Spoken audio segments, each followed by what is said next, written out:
చూడు బాబురావు, ఆ డ్రైవర్ గారితో నీకు గొడవ ఏంటయ్యా? నీ కోట్లున్నాయి, నువ్వు నీ బావ 2,00,000 మారేస్తే వాడు నోరు మూసుకుని ఊరుకుంటాడుగా. పేదోడికి లొంగేమనుకో, మనం అన్నం తింటాం కదా, ఆ అన్నం కడుపులోకి వెళ్ళి అరక్క ముందే పేగులోంచి దాన్ని తీసుకుని తినేస్తారు. ఏం తెలుసు నీకు? సార్ మీతో మాట్లాడాలని లారీ డ్రైవర్స్ వచ్చారు సార్. మేము మాట్లాడతాం కదా, చూసావు కదా, మాట్లాడిన కాలేదని చెప్పు. అలాగే సార్. అయ్యా మంత్రి గారు, దయచేసి ఒక్కసారి బయటకు వస్తారా? మేం పార్టీ టికెట్ కోసం రాలా, మేం పార్టీ పదవుల కోసం రాలా, మార్కెటింగ్ యార్డ్ కోసం రాలా, చైర్మన్ గిరి కోసం రాలా. చనిపోయిన మా కిష్టయ్య మరణానికి నష్టపరిహారం కోసం వచ్చాం. ఒక్కసారి దయచేసి బయటికి రండి సార్. మంత్రి గారు మీతో మాట్లాడరట, మీరు వెళ్ళిపోండిగా. ఏంటి సార్, మేము ఈ దేశ పౌరులం కాదా? మేము ఈ రాష్ట్రంలో పుట్టలేదా? మేం పన్నులు కట్టడం లేదా? ఓటు హక్కు వినియోగించుకోవటం లేదా? ఏం సార్, మేమేం గూండాలమా, దాదాలమా, లేక మీ కట్టడాలు కూల్చడానికి వచ్చామా? అవన్నీ మా తెలుసు. ఇల్లు ఇల్లని ఈగల్ని దోమల్ని ఇసిరినట్టు ఇసిరేస్తే టైపు కాదండి మాది. అయితే ఏం చేస్తాం? మంత్రి గారు గనక ఇక్కడికి రాకపోతే మేము లోపలికి వెళ్తాం. లోపలికి వెళ్తే లాఠీలతో వీపులు బద్దలు కొట్టిస్తాను. లాఠీలకు భయపడితే భారతీయులకు స్వాతంత్రం వచ్చుండేది కాదు సార్. ప్రాణం పోతుందని పొట్టి శ్రీరాములు గారు భయపడితే మనకు తెలుగు రాష్ట్రం పుట్టుండేది కాదు సార్. కిష్టయ్య మరణానికి నష్టపరిహారం ఇవ్వకపోతే ఆ మంత్రి ఉండడు, రొయ్యల సుబ్బారావు ఉండడు, ఆ బిజవాడ బాబురావు అంతకంటే ఉండడు. టోను తగ్గించు, గీర తగ్గించు. ఏంటయ్యా కన్నులు పక్కన పెట్టుకుని కన్నులకు భయపడుతున్నావా నువ్వా? నేను మంత్రి గారు అంటే బయలుదేరాలి. 2 నిమిషాల్లో క్లిక్ ఇచ్చా. బాబురావు, నీ లంచాలు తిని ఈ పోలీసులు, నీ చందాలు తిని ఈ రాజకీయ నాయకులు భయపడొచ్చేమో కానీ మేం భయపడాం. లాఠీ లేచిందో ఈ కార్మిక శక్తి పవర్ ఏంటో చూపిస్తాం. అది చూస్తా. బొమ్మర్దే మంత్రిని బయట రమ్మను. రమ్మను, అది చూద్దాం. ఏం చేస్తాడు?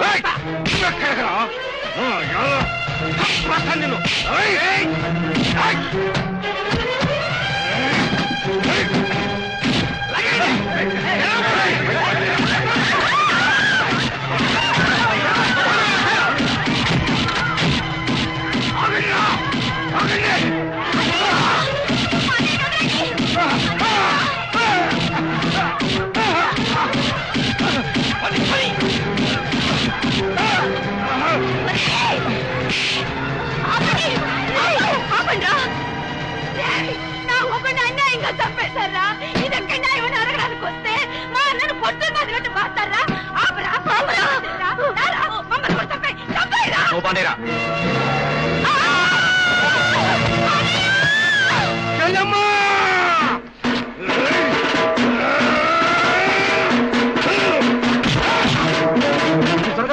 ఏం తెల్లేరు కృష్ణాది కట్ట.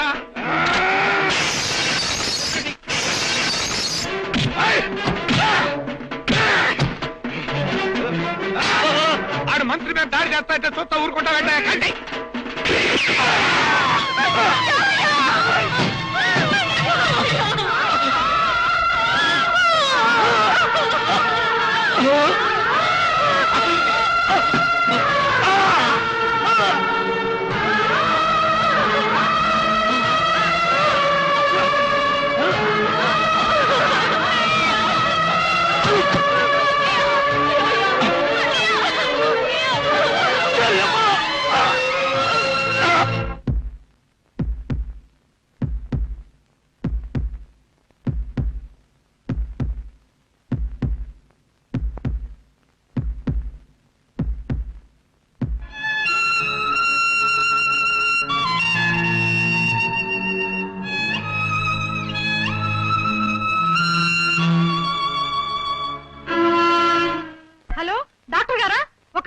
మా అన్నయ్య బెజవాడ బాబురావు గారు మాట్లాడారు. నేను బాబురావు. అబ్బా నమస్కారం. నేను చాలా టెన్షన్ లో ఉన్నాను. ఇంతకే సింగన గడి చేస్తాడా చావడా? లేదండి, ఎడం భుజానికి కొంచెం పక్కగా తగిలింది, ప్రాణాపాయం లేదు. నీ అబ్బా నన్ను కంగారు పెట్టమాకోయ్యా. ఆడికి నాకు డిఫరెన్స్ వచ్చినప్పుడు బెజవాడంతా తెలిసిపోయింది. ఇక నేను చంపలేను. ఇదిగో బాబురావు, బాబు అబ్బా ఆసుపత్రిలో తెస్తే కేసు పోలీసులు మీద పోతాయా? చూడు, ఆ సింగన్ గాడు చావకూడదు, ఆడు బతికి తీరాలి. నీ ప్రాణాలు అడ్డం వేసైనా సరే అని బతికించాలి, సరేనా?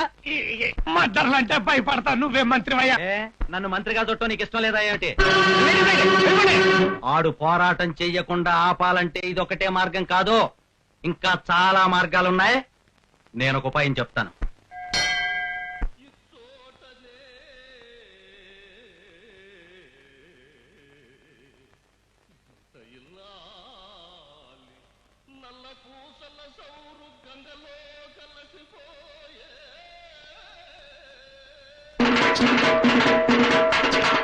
అయ్యో, అలా వెళ్ళకూడదండి, ప్రమాదం. ప్రమాదాలని ప్రేమించటం నాకు అలవాటమ్మా.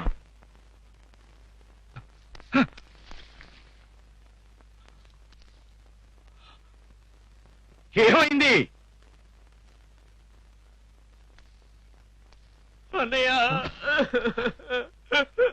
ఏమైందిరా? ఏమైంది? చెల్లేదిరా? అరుణేది? అమ్మా అరుణ, అరుణ, అరుణ! అమ్మా మామయ్య, నా చెల్లెమ్మేది? ఏమైంది మామయ్య? లేచిపోయింది.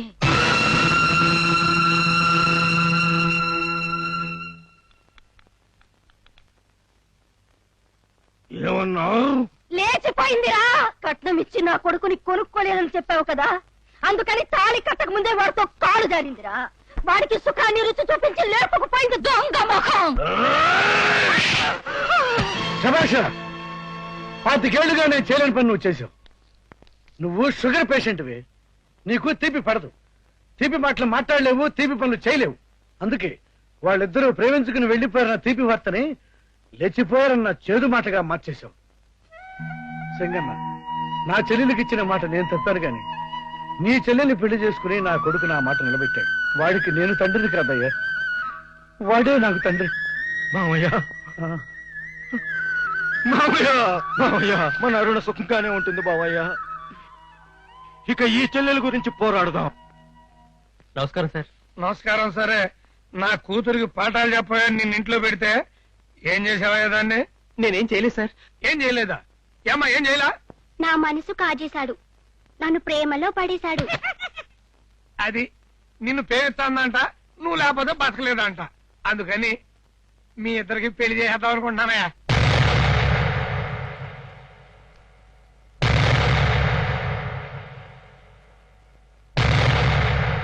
అన్నయ్య ఒక్కడే కష్టపడుతున్నాడు, 4 డబ్బులు నేను సంపాదిస్తే సాయంగా ఉంటుందన్నావని ఆ లారీ బాబురావు కూతురికి శోషణ చెప్పరంటే దాని వల్ల పడిపోతావా? రే, ఆ పిల్లలాడిదో తెలుసురా నీకు? ఆ అమ్మాయికి ఏంటి? అందం ఉంది, చదువు ఉంది, ఆస్తి ఉంది. వాటితో పాటు 10 తల్ల తండ్రి కూడా ఉన్నాడు. వాడెంతమందిని బెంజిలాడి బ్యాక్టీరియా కింద చంపాడో నాకు తెలుసురా. వాడు చష్టమే పెళ్లికి ఒప్పుకోడు. బాబురావు గారి పెళ్లికి ఒప్పుకున్నారు మావయ్య. అన్నయ్యతో మాట్లాడమని ఆయన పంపించారు. ఒరే పిచ్చి తమ్ముడు, ఇదంతా నాటకం రా. వాడి 250 లారీల్ని ఒక్క అంగుళం కదలకుండా ఇన్ని రోజులు నేను ఆపినందుకు వాడి కూతుర్ని నీకిచ్చి ఎలా పెళ్లి చేస్తాడనుకున్నావురా? ఎలా నమ్మావురా? అసలు వాడిని ఎలా నమ్మావురా? ఒరే, అంతలావు మహాభారతంలోనే 2 అమ్మల కన్నా అన్నదమ్ముల మధ్య గొడవ పెట్టగలిగారే గాని ఒక అమ్మ కన్నా అన్నదమ్ముల మధ్య గొడవ పెట్టలేకపోయారా? కానీ ఇది కలియుగ మహాభారతం రా. ఈ కలియుగ మహాభారతంలో ఒక అమ్మకు పుట్టిన బిడ్డని అమ్మ కడుపు కోసి తల్లికి బిడ్డకు గొడవ పెట్టగలిగే దౌర్భాగ్యపు నాయకులుంటుంటే అలాంటి దౌర్భాగ్యపు నాయకుల్ని ఎలా నమ్మావురా? ఒరే తమ్ముడు, నా మాట వినరా. ఈ పెళ్లికి ఒప్పుకోకురా తమ్ముడు, నా మాట విను. 24 గంటల్లో నీ తమ్ముడు 250 లారీలకు ఓనర్ అవుతుంటే చూసి తట్టుకోలేకపోతున్నావు కదా అన్నయ్య.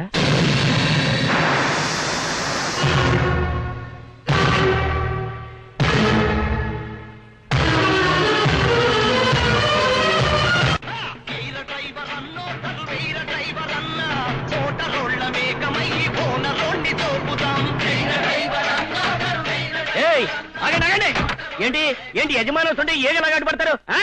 మేము ఏగలం కాదు, కార్మికులం. మాకు తెలీదు, తప్పనే. సంగతి చెప్తానికి కార్మిక ప్రతినిధిగా యజమానిని ప్రశ్నించడానికి వచ్చాను. ఇదిగో సింగన్న, మనల్ని బాబురావు గారు ఉద్యోగం నుంచి పీకేశారన్నా. తీసేయటానికి నేనేమన్నా మీరు వేసుకునే చొక్కా అనుకున్నారా? పీకి పారేయటానికి నేనేమన్నా దాని మీద గుండి అనుకున్నారా? ఏం తప్పు చేశానని మీరు తీసేశారు? ఏ రూల్స్ ని అతిక్రమించాలని మీరు నన్ను తీసేశారు చెప్పండి. ఇన్నేళ్ల సర్వీసులో ఎప్పుడన్నా యాక్సిడెంట్ చేశానా? మీరనుకున్న టైంకి ఎప్పుడన్నా లోడ్ అందించలేదా? ఎర్ర చందనం తెచ్చానా? బియ్యం దొంగతనం చేశానా? స్మగ్లింగ్ చేశానా? ఏం తప్పు చేశానని నన్ను మీరు తీసేశారు? నువ్వు డ్రైవింగ్ కి పనికిరావు కాబట్టి. చెప్పాల్సింది మీరు కాదు, ఆర్టీఓ. నువ్వు డ్రైవింగ్ పనికిరావని డాక్టర్ చెప్పాడు. ఇదిగో సర్టిఫికెట్. నీ ఎడం చేతి భుజం దగ్గర బుల్లెట్ గాయం అవడం వల్ల నరాలు వీక్ అయిపోయినాయంట. డ్రైవింగ్ కి పనికిరావని డాక్టర్ చెప్పాడు. ఇంటికెళ్ళి రెస్ట్ తీసుకో. డాక్టర్ చేత దొంగ సర్టిఫికెట్ ఇప్పించి నా లైసెన్స్ రద్దు చేయాలని చూస్తున్నావేమో. ఇప్పుడే ఆర్టీఓ ఆఫీస్ కు వెళ్తాను, లారీ తోల్తాను, డ్రైవర్ని నిరూపించుకుంటా.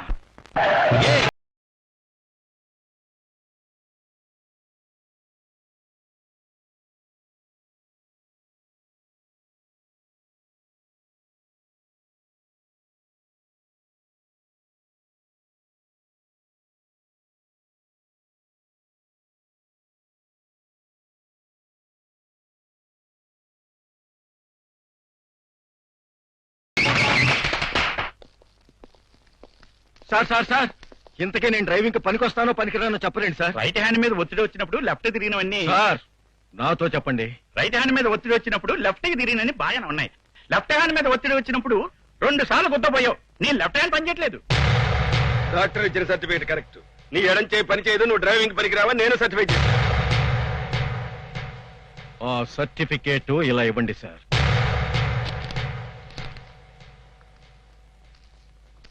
ఒరేయ్ శివ, నా లారీలో ఉన్న తాడు తీసుకొచ్చి నా కుడి చేయి కట్టేరా. అన్నా సారు తుఫాను ముందు ప్రశాంతతలా ఎంతో గంభీరంగా ఉన్నాడు.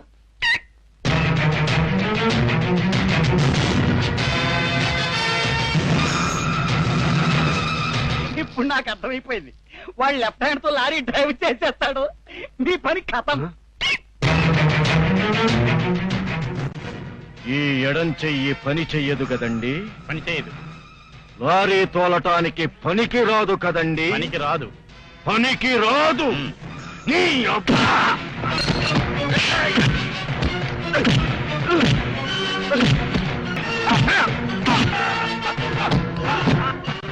ఈ చెయ్యే కదా పని చేయదన్నావు.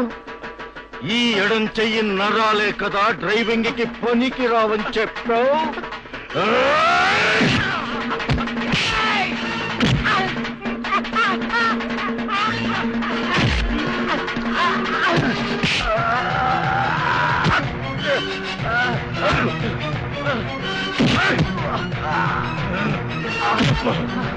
ఎడం చెయ్యి పని చేస్తున్నా లేదా? సింగన్న, ఆర్టీఓ గారిపై హత్య ప్రయత్నం చేసినందుకు నేను అరెస్ట్ చేస్తున్నాను. నేనా? హత్యా ప్రయత్నమా? నా కుడి చెయ్యి కట్టేసే ఉంది కదా సార్. ఎడం చేత్తో కొట్టి చంపడానికి ప్రయత్నించావు. నా ఎడం చెయ్యి పనిచేయదని ఆర్టీఓ గారిచ్చిన సర్టిఫికెట్ నా కుడి చేతిలోనే ఉంది కదా సార్. నా కళతో నేను చూశాను.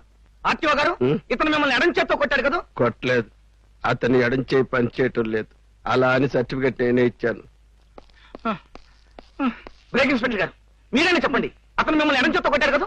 చంపడానికి ప్రయత్నించారు కదా? చెప్పండి. వాడు కొట్టలేదు. వాడు ఎడం చేయి పనికిరాదు. వాడు డ్రైవింగ్ కి పనికిరాడు. అయ్యా బ్రేక్ ఇన్స్పెక్టర్ గారు, నేను కొట్టానని ఒప్పుకోండి. కొట్టలేదు. అయ్యా ఆర్టీఓ గారు, మీరన్నా ఒప్పుకోండి. కొట్టలేదు. సూపరింటెండెంట్ గారు, మీరు ఒప్పుకోండి. కొట్టలేదు సార్. మీరెందుకు ఒప్పుకుంటారండి? ఆ బాబురావు గారు మిమ్మల్ని ఎక్కడ కసక్కును చంపేస్తాడో అని మీ భయం. నీలాంటి పిరికి నాయాలు ఉండబట్టి ఈ దేశం ఇలా తగలడింది. అయ్యా ఇన్స్పెక్టర్ గారు, మా పేదవాళ్ళందరూ మీ కాకీల్ని చూసి భయపడతారు, కానీ మీ కాకీలందరూ డబ్బున్నోడిని చూసి భయపడతారు. ఏది ఏమైనా సరే మా కిష్టయ్య మరణానికి నష్టపరిహారం వచ్చేంత వరకు, నాకు లైసెన్స్ వచ్చేంత వరకు ఆ మరణ నిరాహార దీక్ష చేపడతాను.